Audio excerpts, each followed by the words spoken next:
However, I am, emotionally reacting. And I think especially with our kids, as you said, they are little mirrors and they will observe and mimic our own reactivity in very similar ways. We have to be really gentle on ourselves. We are our own worst critics. So the best thing we can probably do is just take a moment and slow down, before reacting.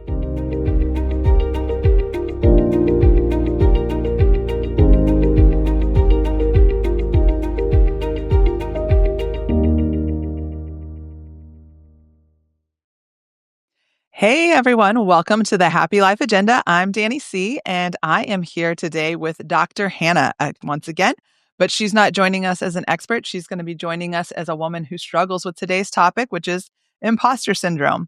Even as a PhD licensed therapist with 7 years in practice, she says she still struggles to acknowledge her accomplishments. So I want to go ahead and dive right in and tell you guys that, when I started researching this topic to have this conversation with Hannah, I was like, what exactly is imposter syndrome? Is it anxiety? Is it fear? Google says that it's a psychological experience where someone feels that they are not worthy of their accomplishments. So personally, for me, I know I have felt this way at almost every point in my career, no matter, where I was on the ladder. I wasn't afraid to ask for the promotion. I wasn't afraid to ask for the raise. But when I did get that promotion or that raise, I suddenly was like, oh, I don't belong here. What am I doing? And I wouldn't speak up in meetings. And I really think that that slowed my ascension. And if I had been able to get over that, things would have been so much better, faster, so to speak. So Hannah, I want to kind of hear your perspective, and I think we can talk through this because we've met several women and people in our lives that have this. Is you've mentioned that you've experienced imposter syndrome. Would you say you're feeling this way now? Tell us a little bit about your what you're dealing with there. Yeah, so I have absolutely experienced imposter syndrome, I think periodically throughout my life. And as you said just a moment ago, I think for many women, including myself, including you, and others that we've talked to, it's so common. And yet it's also this very deep internalized experience and struggle that women more so experience. So for me, I think what has been just really the most surprising is how much it's shown up after I earned my PhD and after I was fully licensed as a therapist. And it's really this kind of chronic self-doubt that starts to creep in. So despite my achievements, my qualifications as a therapist, and the degree that I hold, I will often kind of discount myself for all the hard work that it's taken me to get where I am. And I also think there's a little bit of this persistent kind of quiet fear that starts to also show up. And it's the inner critic in me that says, it's only a matter of time before like everyone figures you out. It's this fear that I'm going to be exposed and I'm not good enough. I'm inadequate. So that inner critic, that inner voice is really a constant struggle for me when that kind of experience of imposter syndrome shows up for me. And I think 1000% it has contributed to like heightened anxiety, kind of this perfectionist part of me. And certainly like I over prepare for everything. And that's a part of it for me. Like I'm always just doing the most, oftentimes to my own detriment. Right, right. Yeah. Over preparing can be something that, like, against, it's one of those things that can slow us down and we would get further faster and probably get past ourselves. I'm glad you brought up the thing about perfectionism because I consider myself a recovering perfectionist. And, until I got onto this happy life agenda journey, I realized that a lot of that had to do with wanting approval from other people, wanting validation from bosses, wanting validation from coworkers, my husband. And I suddenly realized when I started, uncovering that I have a purpose on this earth and that God designed me to be this very specific individual with this very specific purpose and mission, that's really all that matters is the approval and validation from God ultimately on, achieving that and moving towards that. And so it's been an uncomfortable kind of, transition because when you stop seeking validation and approval from people, you can lose some of those people in your life. It can change, how you do your job at work. And I know for me, that was a big part of the shift in getting out of corporate America because it's like, that's what I'd strived for my whole life. So, it's, it's Yeah, crazy. it's hard. Yeah, it really can at times feel uncomfortable, right? As you mentioned, I think For me, it's again that feeling of unworthiness, of self doubt. So rather than feeling that pride for my accomplishments, I just tend to downplay what I've achieved in my life. And you and I have talked about some of this before, right? That I don't always, enter into a new group, or even when we first met, hi, I'm Hannah and I have a PhD. So I often will kind of downplay that or deflect the recognition of those. And Mhm. you asked me, you're like, why do you do that? And even in that twin stuff, so like it's that external validation, it's really hard. It doesn't really penetrate for me. I mean, maybe it temporarily like quiets that inner critic part, but when I hear other people like praise me in that way, it doesn't penetrate. It doesn't really sit with me. So it can feel kind of awkward and weird. And yeah, I really struggle with that kind of part of all of it. And I think, ironically, many women who maybe experience imposter syndrome, we and maybe some of this resonates with you. I think we're both like deeply empathetic. We're both emotionally intelligent. We have achieved so much in our lives. We're high achievers, but it's these traits that are quite valuable in women. But I think that also make us so susceptible to that internalizing self doubt, that imposter syndrome experience that we're talking about. So recognizing this about myself, I've realized too that, okay, I need to do some work. I have to do the work to develop a kind of a more secure sense of myself. Absolutely. So I'm really glad that you mentioned the work because that's a big thing that in my program I push is like you have to be open and ready to do the work. And so the question is like how do we get to a place where we are secure in who we are and what we've achieved? I know for me, it was again going back to that recognizing my purpose on earth, what my current mission is at any point in time from God, and then I am able to hear and feel those things through meditation and devotion and really taking time each morning to focus and listen. And it's that stillness that is like, okay, this is going to bring me clarity for my day. But, before I was doing all of that, I wasn't tuning into that. And I was looking for validation and approval. Like I said, bosses, colleagues, parents, friends, my husband. And I would have this anxious narrative like playing in my head. And I couldn't rest until I fixed it. And then it was this constant rumination that was stealing my energy, stealing my sleep. And when I reach my 40s and I'm just filled up to here with fear, anxiety, and desires to approve so many people, I was just angry all the time. Like I Yeah. would come home from work and immediately my my daughter and my husband had to be on edge, you know? Yeah. Right. I mean, it really does a number. It Yeah. does. It does. You were looking to other people to fix something that really it's internal. So what's your way of kind of doing the work? What are your thoughts there on for yourself? That's such a great question. I think the work that we can do for ourselves comes in many different forms, right? So, as you just talked about, turning towards a secure base in your life. For you, that's faith, right? For me, that's also faith. As perhaps it's through meditation or devotion. Uh, if you're able to see a therapist, you absolutely should do so. I promise you won't regret it. So, anytime we have the opportunity, I think, to hold up our own mirror, that when we can engage in a deeper self-reflection, we are bettering our mental state, our emotional state. Through my own process of self-reflection, self-awareness through therapy, but even just also being a therapist, I think that's kind of a part of what I've been trained to do. Right? But today I can say that I'm much better equipped for quieting that inner critic, like quieting those insecurities and allowing myself to believe in the value that I bring to like my clients in therapy or my graduate students as a professor, but also the value that I bring as a wife and a mother. Yes. I really like that you said value and kind of looking back at the things that you're bringing to the table, because one of the exercises that's really important in, downplaying imposter syndrome and kind of getting over this is looking back at your history of your life. And a lot of us tend to frame that stuff as failures because we moved on from something for a reason that felt negative.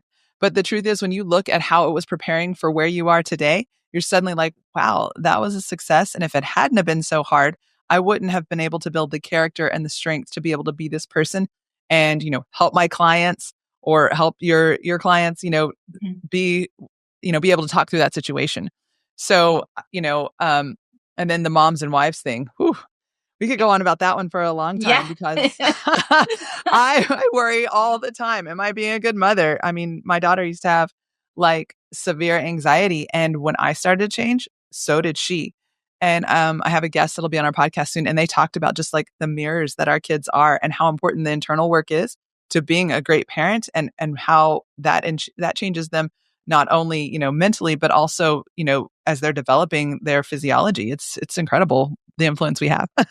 Oh, yes, yes, yes. I think, again, and it's the influence too, just of that experience of the imposter syndrome. Like it, it can quietly, but also quite powerfully shape our experience, um, in both parenting and in our marriages, right? So, like you said, I struggle too with my own daughters. I have three daughters, and there's days that even when I'm doing my best, I feel like I fall short.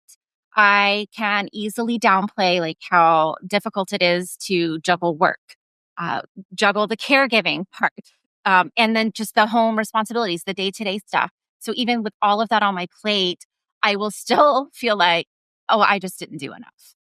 So then comes in that inner voice that says, well, a good mom wouldn't feel resentful or exhausted or overwhelmed. Right. So even in that context, I think I can easily fall into that trap where I am once again having to prove my own value. And I'll take on more emotional or physical labor, or even like that invisible cognitive labor. And it's just way more that any one person can sustain. Right. So I'll also just be in like the worst mood ever because I'm, you know, juggling all of these balls and trying to ensure that one doesn't fall.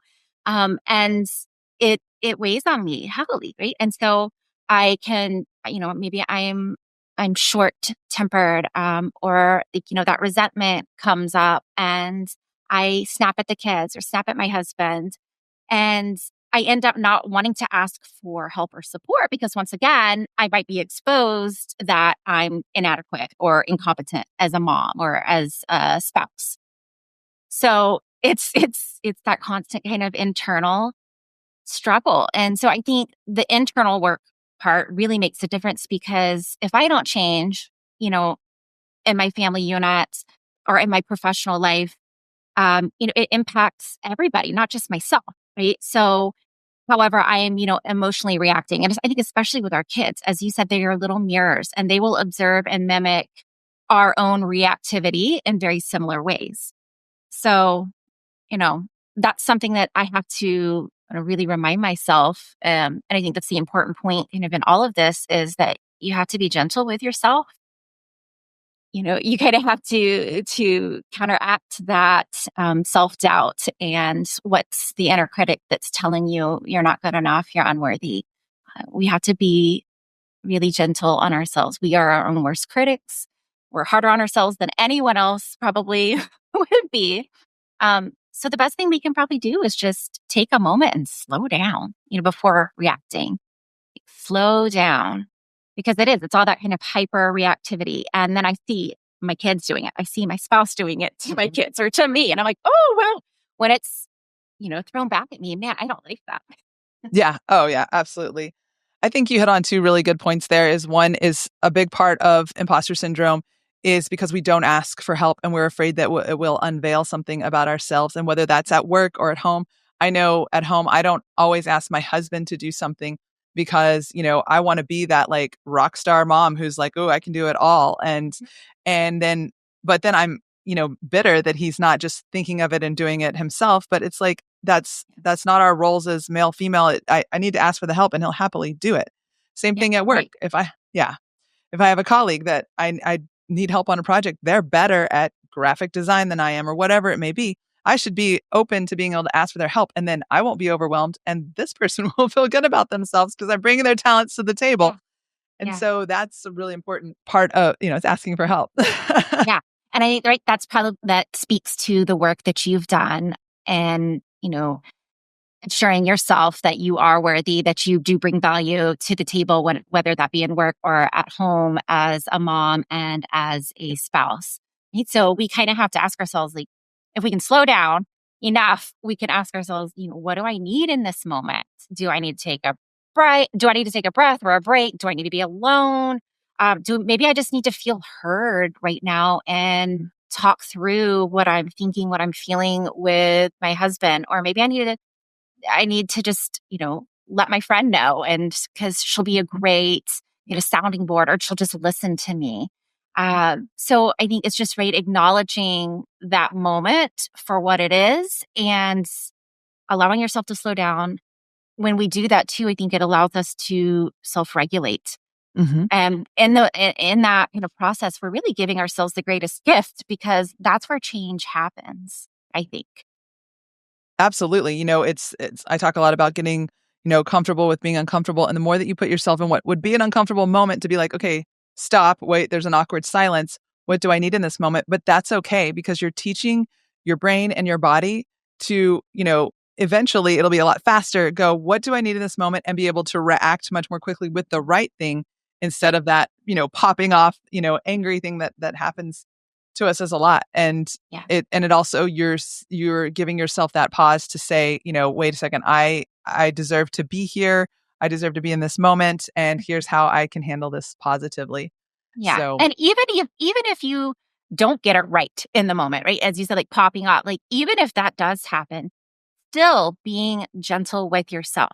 Like, it happens again, but that's okay because I can kind of course correct in this moment. I'm gonna ask mhm, myself, what do you need?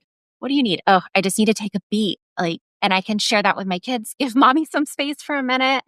And ask my husband to maybe stop in or tell my husband, hey, like I, I'm acknowledging right now that I am, past like the capacity point and I'm just right. reacting and I need a minute. So even if we do get it wrong, again, being gentle with ourselves is, I think, just the most important thing that we can do because if it's easy to fall just right back into that self-doubt, cycle that's feeding the inner critic. This is like, oh, once again, you didn't do it. Here, like, look, here's the Hmm. proof, right? Hmm. So, Absolutely. yeah, yeah, Absolutely. Well, I kind of want to switch gears a little bit is because, again, I started this podcast telling you, I've been having this conversation a lot lately. So I was really excited to record this because I've had so many women come and say, yes, I'm experiencing imposter syndrome. And it's in so many different scenarios, whether they feel like, when they're applying for a new job and they read the skill sets and they're like, oh, I can't apply because I don't have these three things. Whereas I've experienced a lot of men. One person relayed a story that her husband applied for a job and he didn't even have the primary skill for that job. But he's like, oh, I'll just learn it. And if they call me back, then I'll know it. yeah, And, so it's like, where is that faith? Where is that missing for women that even if we don't have all the qualifications, we are perfectly capable of learning. I mean, we got this far in our career in the first place. yeah, We match most of them. I think that we can fill in the blanks. I mean, as a hiring manager, I looked for those, what you have been called soft skills. And it's, do you have good character? Are you a hard mm, worker? Are you willing to learn? And so I think that it's really important that women in particular don't sell themselves short. And that's going to be part of the pause. Now, yeah, when I talk to yeah, some men, we don't see that, I haven't seen it as much. I even had one friend. yeah. Do you see well, let me ask you, do you see that difference? Like, do you see a lot of men saying they do have it and a lot of women saying they do have it, or, is it opposite?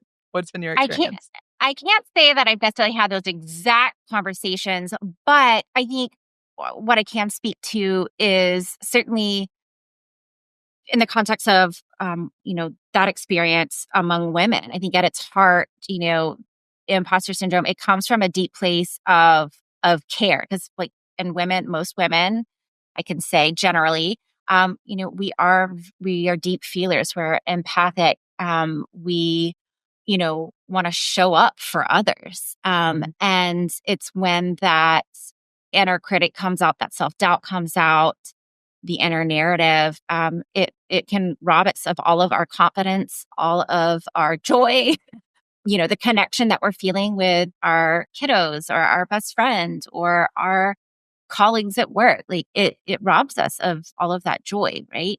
And I'm I'm not quite sure men experience in that same way, right? Like they may Right. not like I'm not sure exactly how this happens, but it's like it doesn't penetrate them in the same ways that it does for so many women. But I think that I personally feel as though it's because women kind of err more on the side of being really empathic, being nurturing, really, Mhm. having like deep care for others, right? And we'll put ourselves, last before we put everyone else first. Right, right. You do see that a lot. And it's really interesting. I read this book called The Confidence Code, and they talked a lot about how men tend to, even if they don't know something, they walk into the room and they speak it like it is real, it is the truth. Whereas Mhm. women tend to do upspeak and have the question mark on the end of everything that they say, and just changing those little things, women can make a big difference for themselves. And when they start to get that positive feedback from just saying things more confidently, again, it'll downplay that imposter syndrome. Mhm. I've talked to this kind of a group of men, was just like, "Hey, do you guys experience imposter syndrome?" And one guy is like, "No, actually, I'm an elitist. I believe that I am right until somebody absolutely proves me wrong." Oh my And goodness.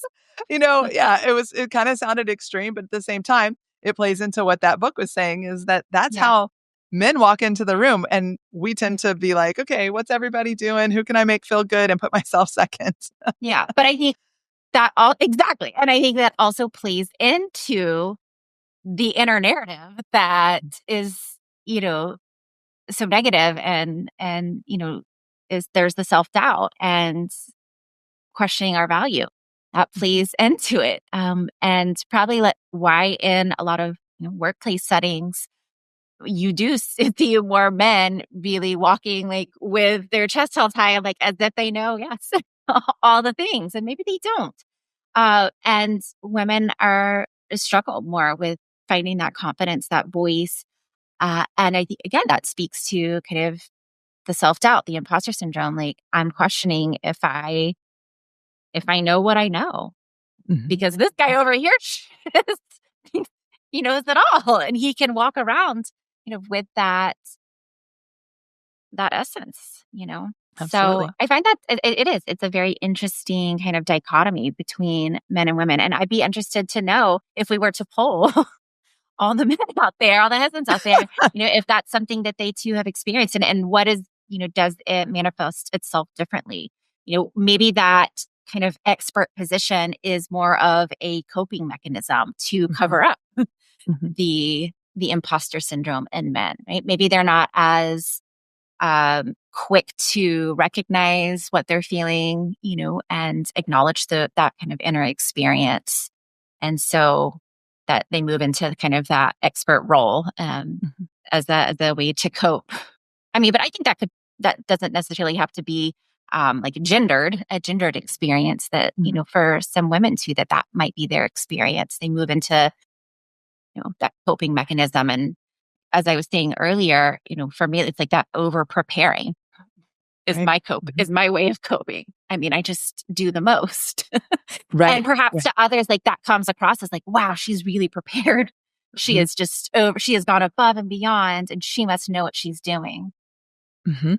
Yeah, absolutely. It's putting making everyone feel comfortable around you, that you know what's going on, but all of the work and things that it took for you on the back end that can be a detriment to, your mental Yes. health, so to Yes. speak. Yeah. Because I've overloaded myself. And then there's the voice in my head saying, like, they can all see through this. You, Right, yeah, right. you are like, questioning again that value that I bring. So, and fear of being exposed of Yeah. they're going to know that I'm inadequate and this is incompetent work. This is no good. Well, those are, I think I want the key takeaways for everyone today, to understand that these negative, self-talk, that's probably the number one thing we all need to get out of our head to crush imposter syndrome. One of the sayings that I've heard as I've been on this journey is like, if you're talking to yourself like that, would you ever say that to your best friend? So why are you saying it to yourself? And so really think about how, when you interact with people that you love and that are truly there to lift you up, what they say to you. And and believe those voices and not the ones that you've been telling yourself negatively. I think the other takeaway from today is that women in particular have that confidence and believe that even if you don't have an exact skill or you're not overly prepared for whatever comes next, there is a lot of opportunity to grow and learn and build character in the learning path if you just go ahead and go for it. I read Adam Grant's book, Hidden Potential, and I posted this on LinkedIn recently. And so that's actually the better way to learn. Like if you're learning a new language, just jump in and go to the country and start trying to speak it. You will learn it faster. And it might be funny and you'll get quote unquote laughed at, but usually those, other speakers are ready to engage with you and you're going to become so much more immersed faster because when you make mistakes and then fix, mistake, fix, that's how rewire your brain. So, Yeah. uh, the, yeah, the key takeaways today are ladies, like have confidence, positive self-talk, and go for the things that you want to. Don't think that you don't deserve it. So Hannah, do you have any other key Yeah. takeaways that I might have missed? No, I think you said it great. I mean, when we are able to change that inner narrative, like when we do, I mean, it changes everything. It really can change everything. And if we come from a place of security and knowing our worth, knowing our value that we bring, everyone around us, like that's going to shine through the mirror that we were talking about earlier. Our kids will react differently, and that's a good outlook for them as well. Like they're going to perhaps have more confidence and be able to go out in the world. Like, right, they know mom's secure in herself, so I can go out in the world and explore and feel secure in myself and what I bring to the table. And the same with our spouses, or the same with our friends. Like everyone's feeling more positive and Mhm. good about themselves. So it really can change everything. But it starts with 100% like that self reflection piece, the kind of changing again the inner narrative. And however you go about doing that, it doesn't have to be through therapy necessarily. If you can, great. But if not, you know, turning to those support systems where you can feel heard and feel like it's a good reminder that you are valued, you are competent, you are good enough, and keep reminding yourself of that. Absolutely. And I'll say, you guys stay tuned in because I am going to be having an expert in male female archetypes on soon. So I think we'll get some of those Ooh. questions answered. Yes, that Hannah brought to the table today. And I think this is an ongoing conversation. So, Hannah, thank you so much for joining us today. Thank you, And Dani. This you're was fun. welcome. Always. And so, if you will click below to subscribe so you can get more of this great information, make sure you follow us on social media. And then be sure to stay tuned to thehappylifeagenda.com because there will be blogs and other conversations happening there. Thank you all so much for your time today. Hannah, we'll talk to you soon. Thanks, Bye. Dani. Bye.